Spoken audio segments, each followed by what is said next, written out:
Boa noite. Obrigado por estar conosco em mais um programa Papo Aberto pela TV Canção Nova. Nós preparamos entrevistas especiais para você nesse mês natalino.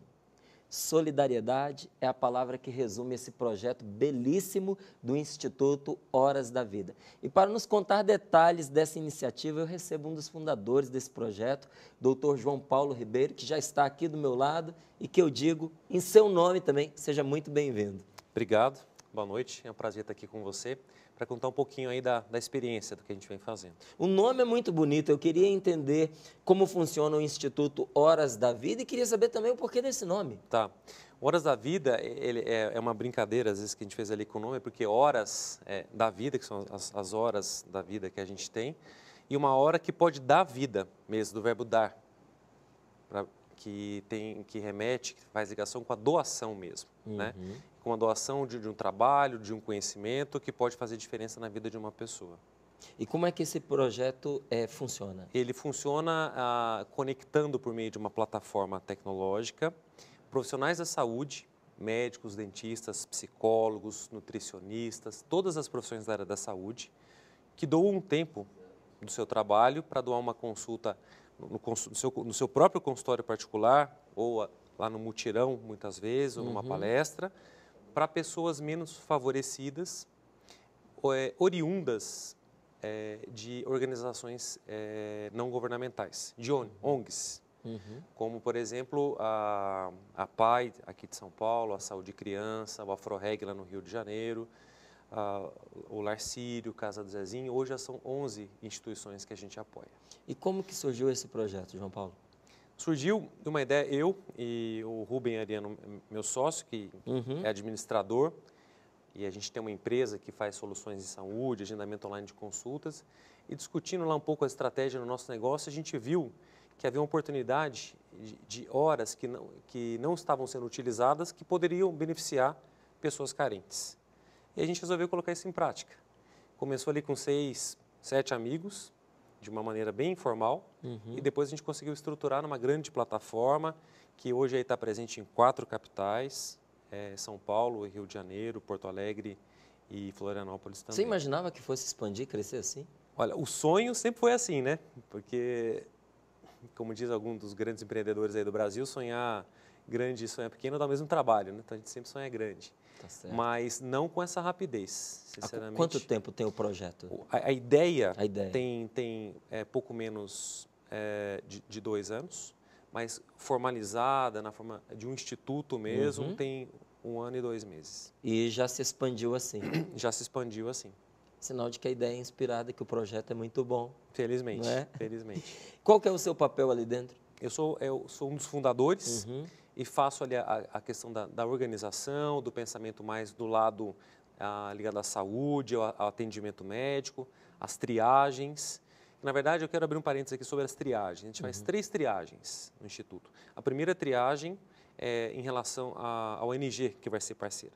Se é uma ONG séria, que tem um trabalho reconhecido, ONG é a ONG, né? Isso, a ONG, exato. Um trabalho reconhecido, um trabalho transparente. Depois, a própria ONG, uma vez que ela já é parceira, ela faz um filtro para a gente lá dentro dos seus assistidos e vê aquele que precisa e de fato não pode pagar. E depois tem uma triagem mais técnica para a gente saber se aquele problema de saúde, aquela queixa, ele deve passar com qual tipo de especialista. Para que essa hora seja de fato otimizada, seja bem aproveitada. Certo. Então, eu organizo toda essa parte e o Rubem, que tem essa visão mais administrativa, cuida mais do lado de organizar, transformar isso em processo, para que a gente possa escalar e replicar isso em outros lugares. Qual a missão, a visão e os valores que esse instituto ele traz? É interessante você perguntar isso, porque a gente encara mesmo como um negócio, com o profissionalismo de um negócio. Né? Ele, obviamente, ele não tem fins lucrativos, a intenção dele é sempre reinvestir tudo que vier para que esse programa possa crescer cada vez mais, mas ele tem como missão a inclusão social por meio da saúde. Tudo isso feito com a seriedade de um negócio. Exatamente, com a seriedade de um negócio, com processo, com metodologia, com auditoria externa, para trazer mesmo um rigor e um comprometimento para que ele cresça de forma sustentável. Então, como a missão, a inclusão social por meio da saúde, como visão, a gente quer ser percebido não como alguém que vai solucionar todos os problemas, mas como um exemplo de como, de forma organizada, a sociedade pode se engajar para ajudar a resolver outros tipos de demanda. Porque uma coisa muito interessante, né, o que você estava falando, e essa sensibilidade que vocês tiveram, de perceber que havia um tempo que poderia ser aproveitado, porque muita gente diz assim, eu não ajudo porque eu não tenho tempo. Eu até gostaria, mas eu não tenho tempo. Eu não acredito muito nesse discurso, João Paulo, sinceramente, porque hoje todos nós que trabalhamos somos atarefados. Mas todos nós que trabalhamos, nós percebemos que tempo há quando a gente quer. Exato. Não é? Então, essa sensibilidade que vocês tiveram de perceber isso e de colocar isso à disposição de quem realmente precisa, isso é grandioso. Obrigado. Entendi. Por isso que está dando certo e vai dar certo cada vez mais, não é? Quais são os programas e os parceiros que esse instituto... Você quer falar alguma coisa? Pode dizer. Não, e ali como valores, né? A gente tem alguns valores importantes, mas dentre eles, 2 pilares, que é a questão da humanização e da resolutividade. É um programa de voluntariado. Certo. Quando você fala de resolutividade... Então, assim, quando eu falo de humanização, desculpa te cortar, mas enquanto humanização, o profissional, quando ele quer fazer parte, ele escolhe em doar um tempo dele para ajudar quem precisa, ele precisa fazer isso de forma humana. Certo. Onde ele se interesse então, não só tecnicista. Não. Tem que se interessar pela pessoa humana. O acolhimento, muito mais. Porque às vezes não é que seja fácil, nem estou menosprezando, mas pode ser mais simples você cuidar de uma doença do que cuidar de uma pessoa. Tá? E a resolutividade, às vezes é um nome comprido, meio atrapalhado, mas o que a gente quer propor com isso? Que no momento da consulta ele consiga mudar de patamar a condição de saúde desse paciente. Tá? Seja com uma orientação, com uma educação, com um tratamento, com a solicitação de um exame ou com o encaminhamento para o lugar correto. Porque muitas vezes ele está ali esperando para resolver um problema de saúde, mas está no lugar correto, ele vai perder todo um tempo que é precioso. E se ele já estivesse em outro lugar, ele poderia dar seguimento, andamento de forma mais rápida nisso. Muito bom. Os programas e os parceiros do Instituto? Tá, os programas são os atendimentos nos próprios consultórios de cada médico, que eles podem disponibilizar de acordo com a agenda, com a possibilidade do horário que ele tenha. São palestras educativas, onde aí sim a gente vai nas ONGs, nas ONGs, dar as aulas, a gente faz um mapeamento dessa população, estuda, vê lá faixa etária, se o público tem mais homens ou mulheres, quais são os principais problemas de saúde, e a gente vai dar aula em relação a essas questões.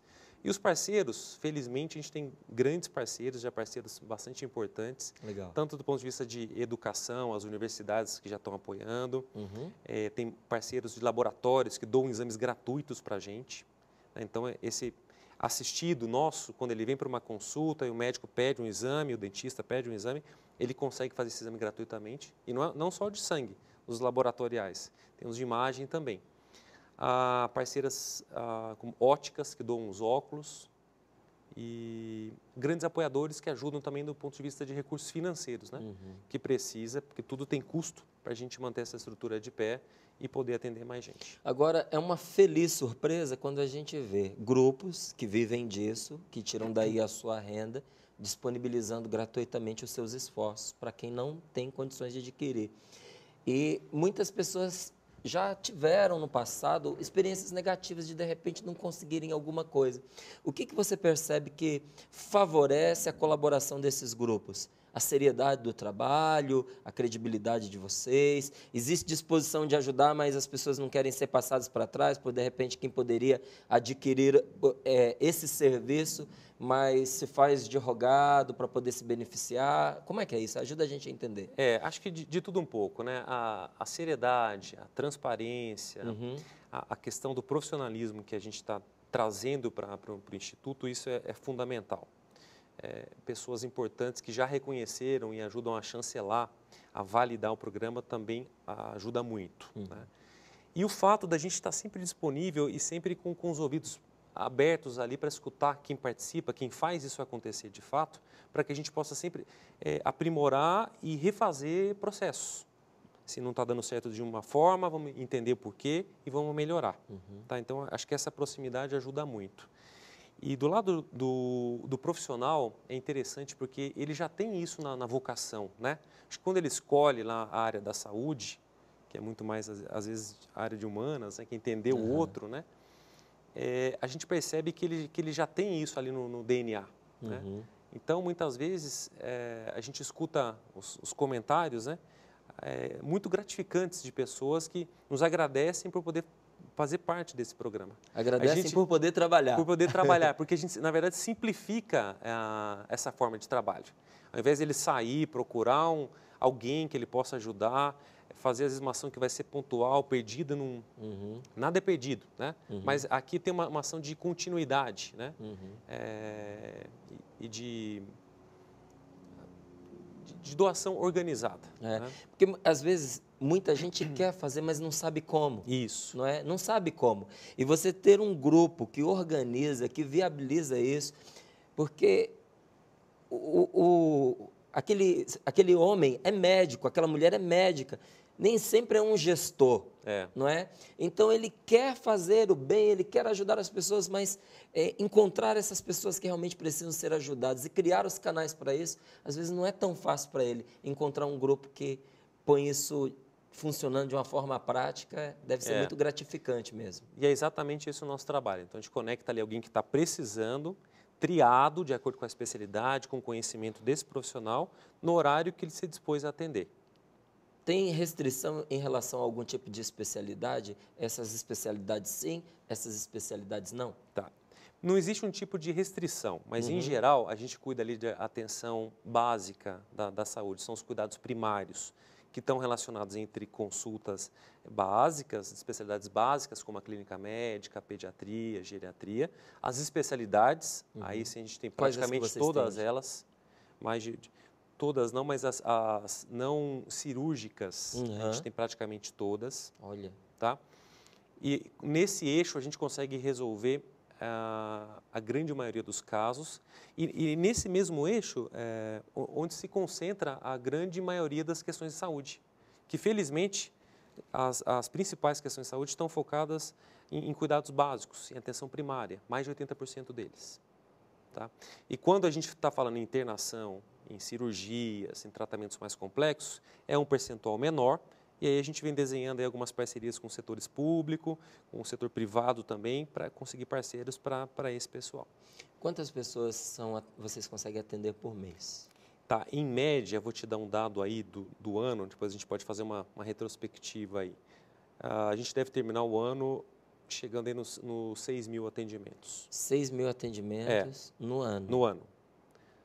Então, 500, pouco mais de 500 pessoas. É bastante. É que assim, às vezes entre um mês que tem mais consultas, outro que tem um mutirão, as triagens, a realização de exames, as palestras, são todos atendimentos. Quantos profissionais da área da saúde envolvidos hoje? Hoje, aproximadamente 500 profissionais. 500 profissionais.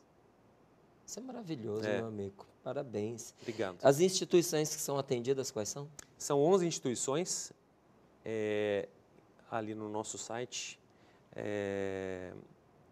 Você pode checar quais são, tá? Não sei se eu vou lembrar todas aqui, mas a PAI de São Paulo, a Unibis, o Larcírio, a Casa do Zezinho, a Associação Santo Agostinho, o Afroreg, o Clube dos Paraplégicos, a Fundação Baquiana, no maestro João Carlos Martins, foi a primeira que a gente assistiu, onde ele leva musicalidade para as crianças da periferia, e a gente começou ali fazendo exames oftalmológicos. Algumas crianças não conseguiam aprender música porque não chegavam à partitura. É muito legal a gente ter acesso a essa informação, ver esse projeto de vocês, essa iniciativa já dando certo, não é? Acontecendo de fato. Então, é de certa forma participar de uma vitória que já está acontecendo. É legal a informação, mas eu quero saber de você, o que é para você essa experiência pessoalmente. Porque se não há uma motivação interior grande, uma pessoa não faz isso que você está fazendo, porque eu tenho certeza que isso te dá um trabalho, meu amigo. Muito trabalho. Entende? Eu tenho certeza. Então, eu quero saber de onde vem essa motivação. O que bem isso faz para você? Acho que ele traz uma realização muito grande. Junto disso traz um compromisso, né? Traz uma responsabilidade, que quanto mais cresce, mais responsável a gente se torna por tudo isso. Mas o que é muito interessante é a possibilidade de realizar um trabalho que tem propósito, que tem significado na vida. Porque às vezes você está ali com um trabalho, você consegue ter o seu recurso, pagar suas contas e tal, mas e aí? O que tudo isso representa para você em relação às outras pessoas, em relação à vida que você está aqui, em relação à comunidade, em relação à sociedade, o que você já fez, o que a sociedade te trouxe, a oportunidade de se devolver um pouco. Então, eu acho que o trabalho com propósito, com uma finalidade, é o que vai fazer, pelo menos para mim, ou na minha visão, é o que traz muito sentido e que vai fazer a diferença aí para as pessoas. Eu tenho um amigo médico que ele diz uma coisa de forma diferente, a mesma coisa que você está dizendo. Ele disse assim, Márcio, em nível material, eu atingi o que eu precisava. Eu estou bem, entende? Não preciso trabalhar hoje mais assim para ganhar um dinheiro, porque o que eu ganhar daqui para frente não vai mudar muito a minha qualidade de vida assim, para melhor, porque eu tenho o suficiente para eu viver muito bem. Mas aqui que está o bonito da minha profissão, porque agora ainda tenho mais ainda a oportunidade de colocar o meu conhecimento a serviço das pessoas. Isso é o que me realiza hoje.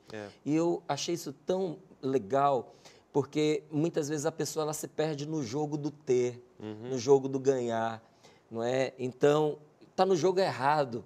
Não é? Quando o médico entra nesse caminho, desculpa assim, emitir esse juízo, mas ao meu ver parece que entrou no jogo errado. É o jogo de você simplesmente conquistar posses, fazer conquistas materiais, quando você pode realizar conquistas muito mais profundas, não é? E que são impagáveis, porque o bem que você faz a uma pessoa que não tem como enfiar a mão no bolso e te devolver isso em dinheiro, isso é impagável. A gratidão que essa pessoa deve carregar. Outro dia eu entrevistava um médico aqui do Albert Einstein, ele dizia o seguinte, a figura do médico é uma coisa impressionante. Aí ele contava uma experiência da família dele, que o bisavô, o avô, era lembrado por pessoas que há muito tempo não o via, e com uma gratidão pela diferença que essa pessoa tinha feito na vida dele. Falei, poxa, como deve ser gostoso para um médico perceber isso, que esse médico que eu entrevistei notou que o avô dele viveu, que você está percebendo. Deve ser muito gratificante. Tem que ser muito gratificante. E isso traz uma energia que é muito grande, não tem hora. Você dorme pensando e acorda lembrando para colocar em prática as coisas. O profissional que colabora com o Instituto, normalmente dispõe de quantas horas para esse serviço? Voluntário, ele pode disponibilizar o quanto ele puder, né? De acordo lá com a carga horária que ele tem, enfim. Mas, na média, 1 hora por semana. 1 hora por semana? O que tem acontecido. Na média? Na média. Então, olha só, para quem acha que, de repente, é um comprometimento que vai exigir demais, acho que fica bastante consolado em saber que 1 hora é a média. Né? Se você pode e quer doar mais, fique à vontade, né? Exatamente. Vocês realizam mutirões com várias especialidades médicas, né? Quantas pessoas são atendidas em média? Nos mutirões? Nos mutirões. Nos que a gente realizou até agora, aproximadamente... Bom, a gente já realizou alguns menores de oftalmologia, mas a média aí, os maiores, cerca de 1.000 pessoas. 1.000 pessoas. 1.000 pessoas. Onde a gente consegue fazer um mapeamento dessas pessoas, entender quais são as principais questões envolvidas naquela região, quais são as principais demandas, e levar os especialistas de cada área para poder levar um pouco de conhecimento acerca dessas questões. Por exemplo, planejamento familiar, evitar gravidez precoce, doenças sexualmente transmissíveis, o controle, muitas vezes a orientação sobre obesidade, sobre diabetes, sobre hipertensão, que é a pressão alta, né? Que são as principais causas ainda de mortalidade. As pessoas são esclarecidas sobre as doenças sexualmente transmissíveis? Eu vou te dizer porque essa é uma coisa que já me incomoda há algum tempo e eu gostaria de trazer esse assunto para o programa numa outra oportunidade. Porque a impressão que eu tenho é que grande parte das pessoas ficou reduzida ao HIV em relação às doenças sexualmente transmissíveis. E nós temos hoje aí muita gente contaminada por outras doenças sexualmente transmissíveis fatais, ou pelo menos extremamente danosas para a pessoa, levando mulheres à esterilidade, por exemplo, não é? Por absoluta falta de informação. Eu estou equivocado? Não, você está correto. Assim, infelizmente, o que aconteceu bom, com o avanço da tecnologia no tratamento, principalmente em relação à AIDS,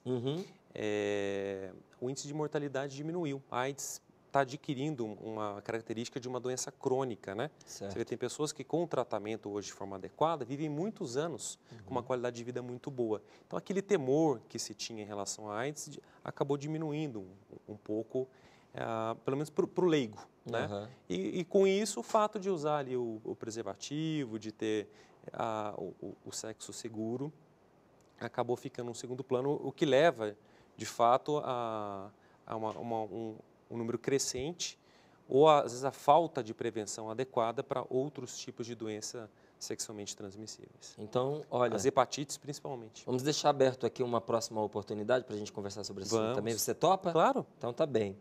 Não é? As pessoas, elas podem ajudar esse projeto como? Quem não é médico? Bom, quem não é médico podem ajudar divulgando, porque toda pessoa tem aí na sua rede os profissionais de saúde, né? Você deve ter o seu dentista, o seu médico.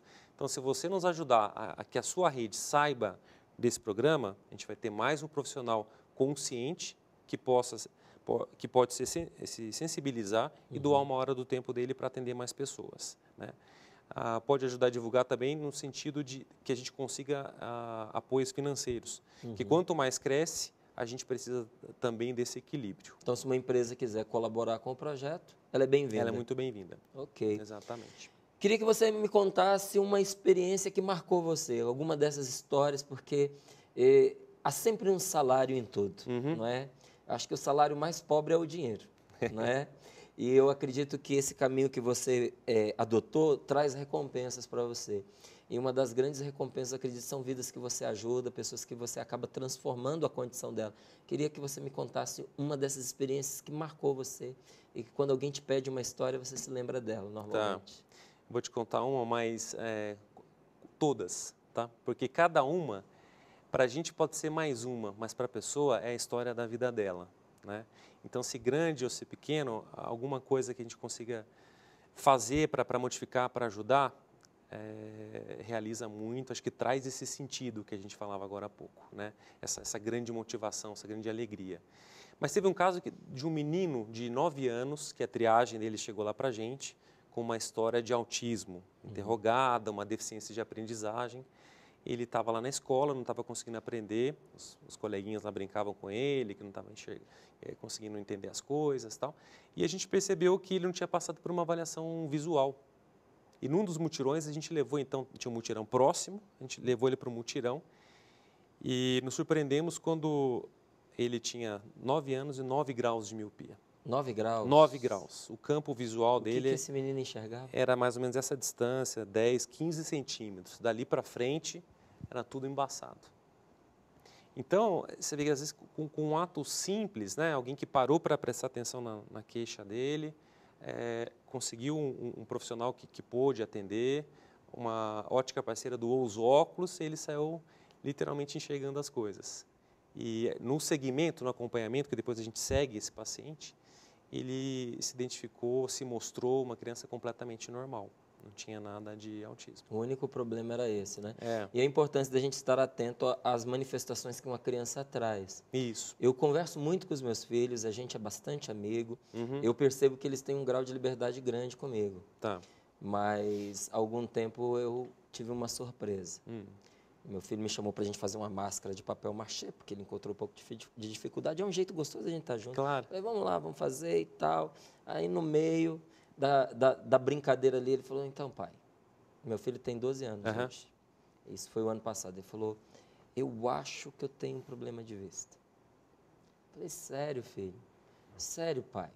Porque eu só enxergo o quadro quando eu estou da terceira fileira para frente. Da terceira fileira para trás, eu não enxergo. Eu falei, é mesmo? E como é que você faz? Eu tenho que correr, por isso que eu peço sempre para você chegar comigo mais cedo. Olha. Porque eu preciso correr e pegar os primeiros lugares, porque senão eu tenho dificuldade de enxergar. Eu falei, mas quanto tempo? Há mais de um ano já. Ele demorou quase um ano para poder me contar. E eu fiquei pensando, gente, com toda a liberdade que tem, como ele estava me contando naquele momento, sabendo que eu não ia, assim, oferecer uma crítica ruim, negativa, ele teve essa dificuldade de me contar quantas crianças com menos abertura sofrem porque não tem com quem compartilhar isso, não é? E às vezes não tem não só com quem compartilhar, compartilhando não tem os recursos adequados para resolver o seu problema. A solução para isso. Não é? Então hoje, olha, duas possibilidades aí. Primeira, de você estar mais próximo de alguma criança que você nota que tem um diferencial, no caso aí confundido com um autismo, não é? E o outro, de não parar nas dificuldades da viabilização dos recursos, né? De repente perceber, eu não tenho condições de levar o meu filho a um médico, ou tal pessoa não tem condições de oferecer um tratamento para uma criança, que se a gente procurar, é capaz de encontrar sempre uma alma generosa que vai colaborar para a mudança do quadro dessa criança, ou nem só dessa criança, desse adulto também, não é? Quero dizer que você ganhou um fã. Ah, obrigado. Tá bom? Obrigado. E dar a você aí a oportunidade de fazer a sua consideração. Tá bom, acho que eu te agradeço a oportunidade.